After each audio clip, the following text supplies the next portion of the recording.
మార్కాపురం జిల్లా ఎర్రగొండపాలెంలో తెలుగుదేశం పార్టీ ఆధ్వర్యంలో సంక్రాంతి పండుగ సందర్భంగా జాతీయ స్థాయి కబడ్డీ పోటీలను ప్రారంభించారు. ఈ కార్యక్రమంలో ముఖ్య అతిథిగా పాల్గొన్న Yerragondapalem TDP in-charge Guduri Erixion Babu ribbon cut చేసి కబడ్డీ పోటీలను ప్రారంభించారు. అనంతరం కబడ్డీ ఆటగాళ్లతో కలిసి కబడ్డీ ఆడి తనలో క్రీడల పట్ల ఉన్న ఆసక్తిని తెలియజేశారు. ఈ కార్యక్రమంలో తెలుగుదేశం పార్టీ నాయకులు, కార్యకర్తలు భారీగా పాల్గొన్నారు.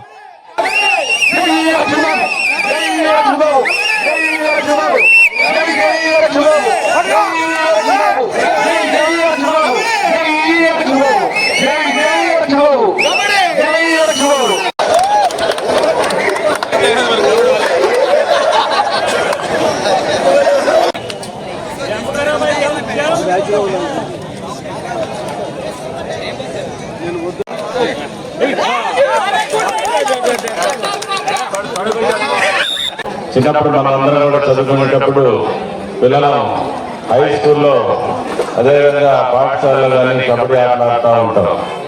దీనికంటే ప్రధాన కారణం మన యొక్క మానసిక స్థైర్యాన్ని, శారీరక సామర్థ్యాన్ని, ఆహ్లాదకరమైనటువంటి ఆరోగ్యాన్ని మనకు అందించే దాంట్లో భాగంగా ఈ యొక్క ఆటల పోటీలు జరుగుతూ ఉంటాయి. దీనికి ప్రత్యేకం ఏంటంటే సంక్రాంతి పర్వదినాన ఈ యొక్క గ్రామంలో అందరూ కలిసిమెలిసి, పెద్దలు చిన్నలు పార్టీలకు అతీతంగా అందరూ కూడా కలిసిమెలిసి చేస్తున్నటువంటి ఈ యొక్క కార్యక్రమం, దీన్ని మనం అందరం కూడా ఆహ్వానించాలి, అందరం కూడా ఆనందించాలని చెప్పి నేను తెలియజేసుకుంటూ ఈరోజు కబడ్డీ పోటీల ప్రారంభోత్సవ కార్యక్రమానికి మరి ఆహ్వానం